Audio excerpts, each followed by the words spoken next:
ಇಂದೇ ಡೌನ್ಲೋಡ್ ಮಾಡಿ ಮತ್ತು ನಿಮ್ಮ ನೆಚ್ಚಿನ ಶೋಗಳನ್ನು ಆನಂದಿಸಿ.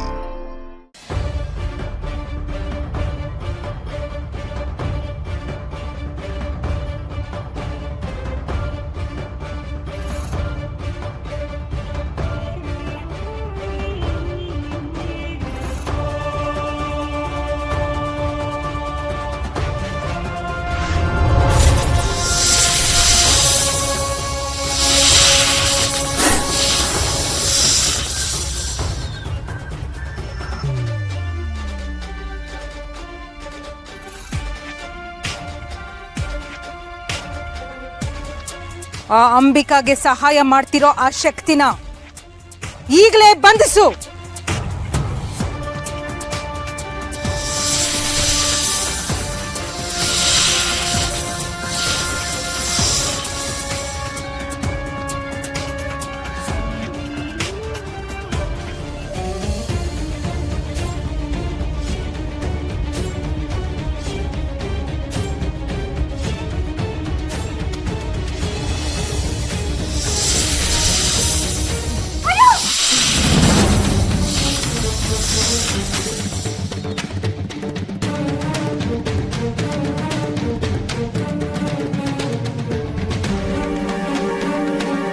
ಕೊನೆಗೂ ಆ ಶಕ್ತಿ ನಮ್ಮ ವಶಕ್ಕೆ ಸಿಕ್ಕಿದೆ.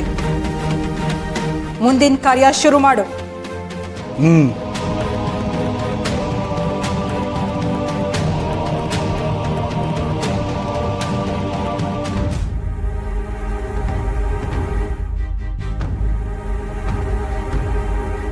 ಹಟ್ ಸ್ವಾಹಾ.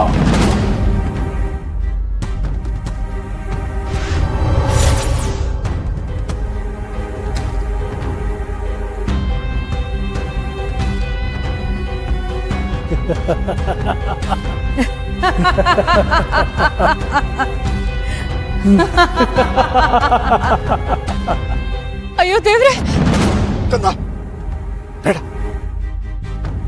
ಅಪಾಯ ಬೇಡ, ದೂರ, ಅಪಾಯ ದೂರ. ಅಯ್ಯೋ ದೇವಿ, ಇದೇನಿದು?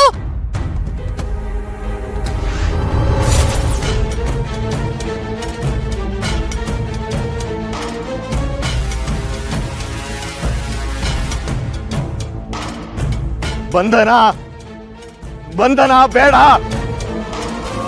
ಮತ್ತೆ ಮೋಸ, ಮತ್ತೆ ಮೋಸ, ನಯವಂಚಕಿ, ನಯವಂಚಕಿ.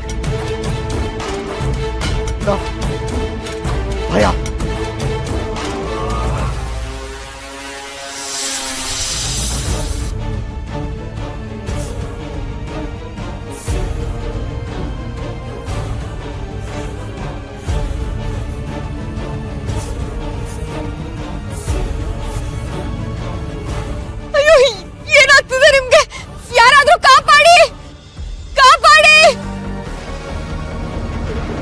ಯಾರೇನ್ ಮಾಡ್ತಿದ್ದೀರಾ? ನನಗೇನಾಗ್ತದೆ? ಬಿಡಿ, ನಾನು ಅವ್ರನ್ನ ಕಾಪಾಡ್ಬೇಕು. ಬಿಡಿ ನನ್ನ.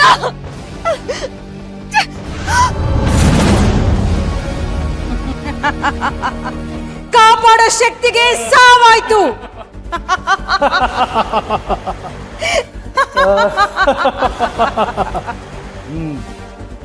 ಅಂತೂ ನಮ್ಮ ಗುರಿ ತಲುಪಿದ್ವಿ. ನಮ್ಮನ್ನ ಕಾಡೋಳು ಮತ್ತು ಅವಳನ್ನ ಕಾಯೋನು ಇಬ್ಬರು ಕತೆನೂ ಮುಗೀತು ಅಂತಾನೆ. ಮುಂದಿನ ಹೆಜ್ಜೆ ಏನು ಅಂತ ನಿನಗೆ ಗೊತ್ತಲ್ವಾ? ಗೊತ್ತು. ಆ ಅಂಬಿಕಾನ ಬಂಧಿಸೋದಕ್ಕೆ ಒಂದು ಬಲಿಷ್ಠವಾದ ಪಂಜರವನ್ನ ತಯಾರುಪಡಿಸಿದ್ದೀನಿ.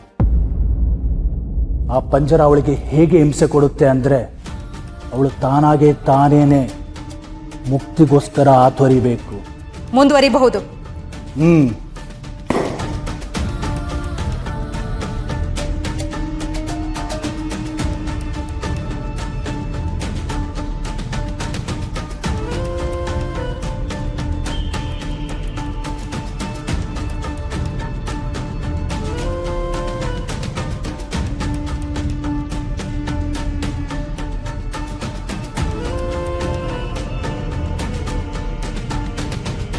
ಅವಳನ್ನು ನಾನು ಈ ಕನ್ನಡಿಯಲ್ಲಿ ಬಂಧಿಸ್ತೀನಿ.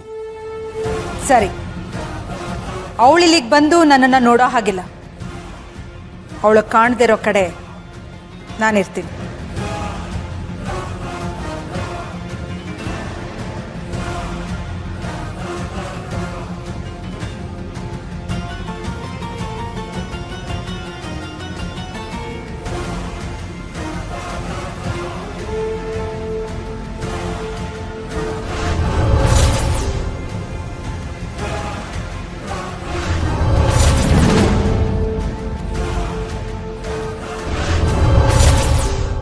ನೀನು ಯಾಕೆ ಹೀಗೆಲ್ಲ ಮಾಡ್ತಿದ್ಯಾ?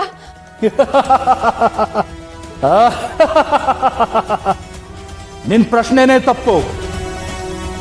ಏನ್ ಮಾಡಕ್ ಹೊರಟಿದ್ದೀನಿ ಅಂತ ಕೇಳು. ಇಲ್ಲೋಡಿಲಿ, ಇನ್ನು ಕೆಲವೇ ಕ್ಷಣಗಳಲ್ಲಿ ನಿನ್ನ ಈ ದರ್ಪಣದ ಒಳಗೆ ಬಂಧಿಸ್ತೀನಿ.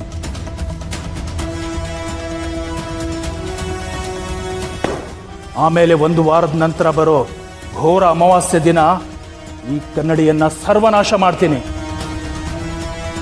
ಆಮೇಲೆ ನೀನು ನಾಶ ಆಗ್ತೀಯಾ? ನೋಡು, ದಯವಿಟ್ಟು ಹಾಗೆಲ್ಲ ಮಾಡಬೇಡ. ನನ್ಗೊಬ್ಳು ಮಗಳಿದ್ದಾಳೆ, ಅವಳ ಪ್ರಾಣ ಅಪಾಯದಲ್ಲಿದೆ. ನಾನು ಅವಳನ್ನ ಕಾಪಾಡಬೇಕು. ನಾನು ನಿನಗೆ ಏನು ದ್ರೋಹ ಮಾಡಿಲ್ಲ, ಮತ್ ನನಗೆ ಯಾಕೆ ಹೀಗೆಲ್ಲ ಮಾಡ್ತಿದ್ಯಾ? ಅಷ್ಟೆಲ್ಲ ಹೆದರ್ಕೋಬೇಡ. ಸತ್ತೇ ಹೋಗಿರೋರಿಗೆ ನಾಶ ಆಗೋದು ಅಷ್ಟೊಂದು ದೊಡ್ಡ ವಿಷಯನಾ? ಇನ್ನೊಂದು ವಾರಕ್ಕೆ ನಾಶ ಆಗೋ ನಿನಗೆ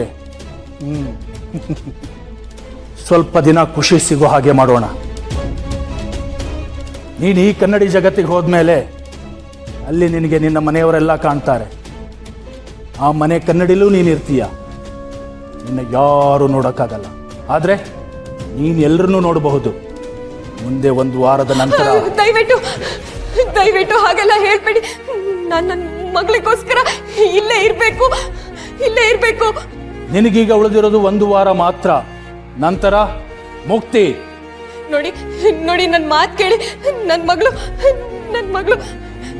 ನನ್ನ ಮಗಳಿಗೋಸ್ಕರ ಇಲ್ಲೇ ಇರ್ಬೇಕು.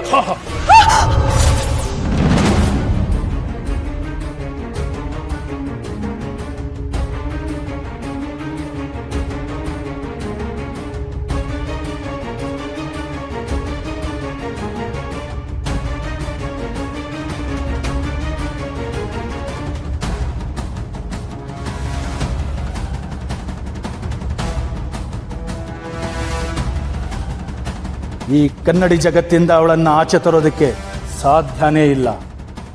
ನಿಜವಾಗ್ಲೂ ಅವಳನ್ನ ಯಾವ ಶಕ್ತಿಯಿಂದನೂ ಆಚೆ ತರೋದಕ್ಕೆ ಸಾಧ್ಯ ಇಲ್ವಾ? ಅದು ಇದೆ, ಸಾಧ್ಯ ಇದೆ. ಅವಳ ರಕ್ತ ಸಂಬಂಧಿಗಳಿಂದ. ಓ ಹೌದು,